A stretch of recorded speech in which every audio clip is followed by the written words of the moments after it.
मैं यहाँ कोई नहीं थी पापा बोल रहे थे ना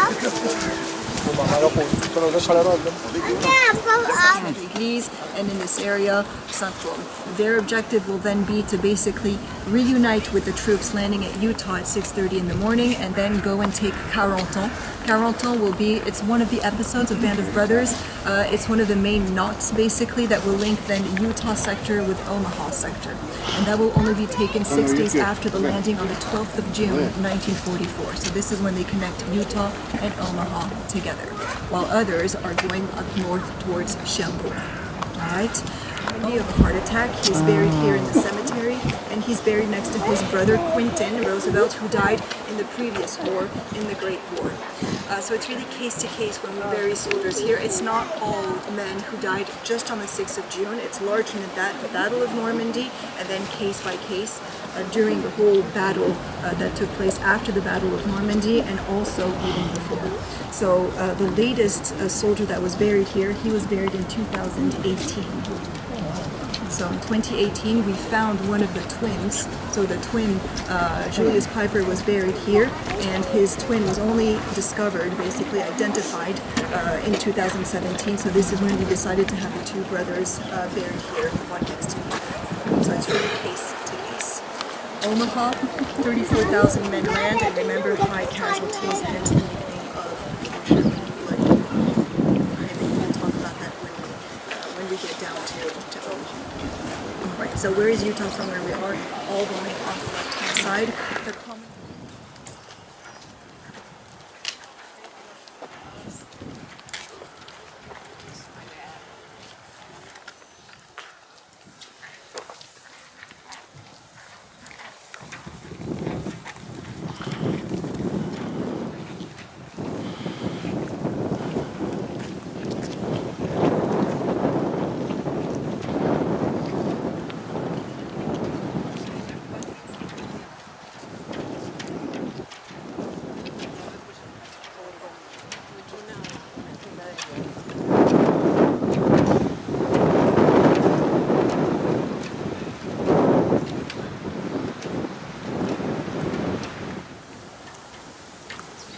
This is section B.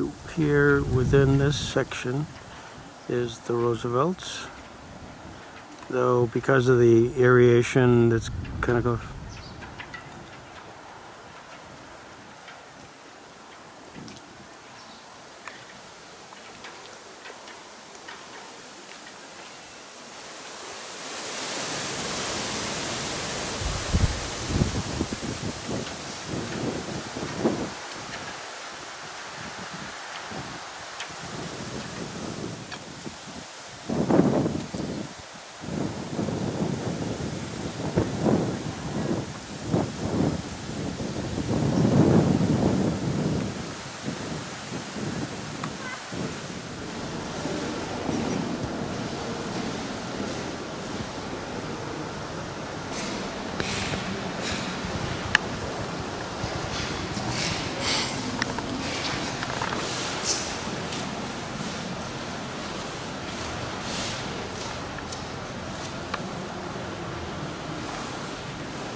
So in about 20 minutes, be there in maybe 15 minutes or so. But before you all go, I'd just like to attract your attention on the statue that's in the middle. This is a statue that is called The American Youth Rising from the Waves. And I think that speaks for itself. It is the first waves of men who landed here both at Omaha and Utah. And it is set on a ground with pebbles, and these are pebbles that come from the beach of Utah. And So like I said earlier, every day we have 3 to 4 ceremonies for family members that come here. And usually if you see a cross that seems a little bit brown, where the name is brownish, this is because there was a ceremony that has been done where the family member can take some sand from Omaha and put it and spread it on the name on the cross. So I think that's also quite symbolic. Behind the sculpture, behind the bronze statue, there's another garden, and we have 2 stairs to go down there, called the Garden of the Missing. And on the wall that encloses this garden, you have actually, you don't really see it from far, but when you get close, you have names that are engraved. 1,557 names, and these are the names of the fallen ones for whom you do not have a body. So since 1956, we have identified some bodies. So if you walk amongst these names and you see a little, how do you say, like a bronze stamp next to the name, this means that the body has been found, identified, either buried here or sent back home. Now I just want to finish with the idea of the poppies that some of you are wearing the poppies, some of you have it with you. I don't know if it was mentioned, but this actually comes from a very old poem, not from World War II, but from World War I. It was written in 1917 by a Canadian colonel called John McCrae. He wrote it for the funeral of his best friend in the back of an ambulance. And he's the one who noticed that poppies grow actually on the tombs of the fallen soldiers. So he's the one who wrote this poem. I'm going to quickly read it to you, but the way I learned it, which is in French. Dans les champs de Flandre, les coquelicots means poppy. We don't say poppy, we say coquelicot. Dans les champs de Flandre, les coquelicots fleurissent. Entre les croix, qui, une rangée après l'autre, marquent notre place. Et dans le ciel, les alouettes, chantant valeureusement encore, sillonnent, à peine audibles parmi les canons qui tonnent. Nous, les morts, il y a quelques jours encore, nous vivions, goûtions l'aurore, contemplions les couchers de soleil. Nous aimions aimer et étions aimés. Aujourd'hui, nous voici gisant dans les champs de Flandre. So for those of you who didn't hear it last night, in Flanders Fields. In Flanders Fields, the poppies grow. Between the crosses, row on row, that mark our place. And in the sky, the larks still bravely singing fly, scarce heard amid the guns below. We are the dead, and short days ago, we lived, felt dawn, and saw sunset glow. Loved and were loved, and now we lie in Flanders Fields. Take up our quarrel with the foe. To you, from failing hands, we throw the torch. Be yours to hold it high. If you break faith with us who die, we shall not sleep, though poppies grow in Flanders Fields. So since this poem in 1917, this is when the poppy became the main reference and symbol of remembrance and memory. So this is why we gave you the poppy on the bus for you to understand a little bit more of the story of this poem.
Hard to believe. Hard to.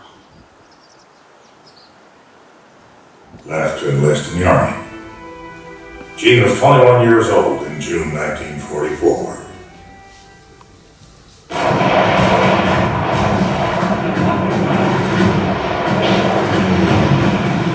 By that spring, the world had been at war for nearly 5 years.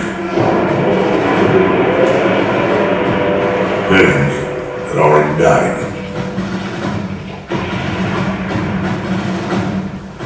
But on that gray, somber morning, along a narrow front line 120 kilometers long, hundreds of thousands of frightened men would face each other between two worlds, freedom and oppression, locked together in conflict. In the early hours of 6 June, as a pathfinder guiding the invasion forces, Jean Sellers leapt into brutal combat.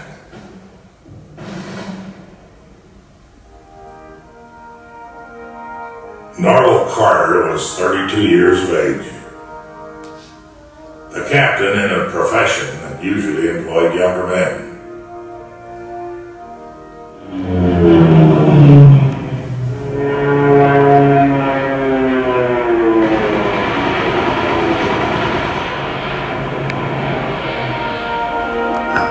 Second Lieutenant Walter Parra from Ceres, California,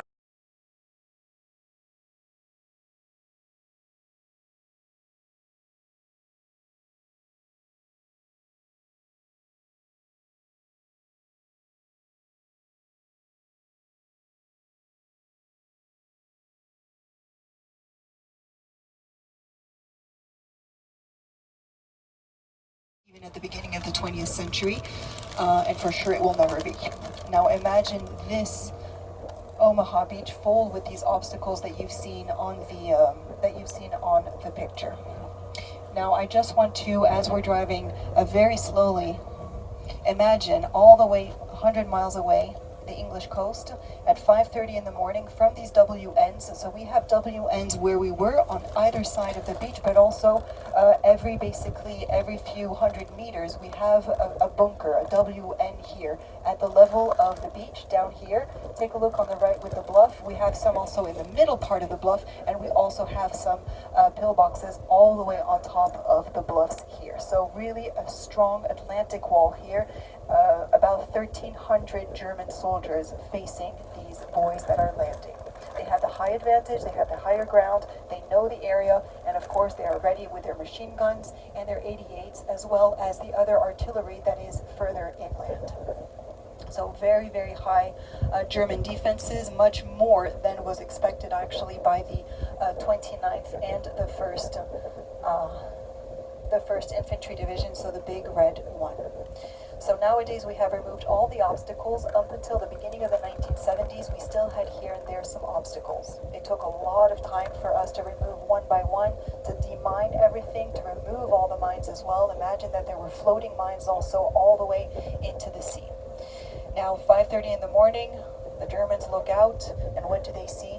They have just been bombed and bombed and bombed, but that's just another regular Thursday or Tuesday, basically. This is what they have all the time. But this time it's a little bit different. When they look at the horizon, it's no longer empty. There's more than 6,000, there's almost 6,000 ships. And then you could hear, Scheiße, sie kommen. Shit, they're coming. All right. Achtung, exactly, careful. All right. So I just wanted to read a few passages because it's very windy outside. You will have the time to go out. We're going to be passing also next to the very first American cemetery that's going to be on the right-hand side. Frederic is going to stop very shortly for everyone to see, or not all of them, so they're basically left on their own for the first waves. It's not the best conditions. Many are seasick, many are drowsy, like we said, cold, it's raining, there's very strong winds, very strong waves, and then when you land, the obstacles are here, you have to be careful, but the guns, the Germans, are here shooting. Where do you take your, where do you find shelter? Well, unfortunately, there's no crater or anything like that. You have to shelter where you can, behind maybe another soldier or behind an obstacle. And if you're wounded, you really have to make sure that somebody gets you out of there, because 15 minutes later, the tide is rising. so you're covered up with water.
They are from the coast.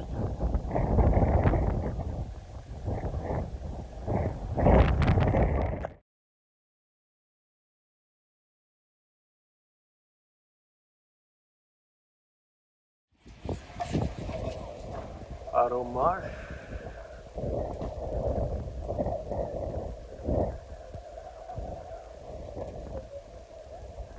Artificial bridge that brought the troops in.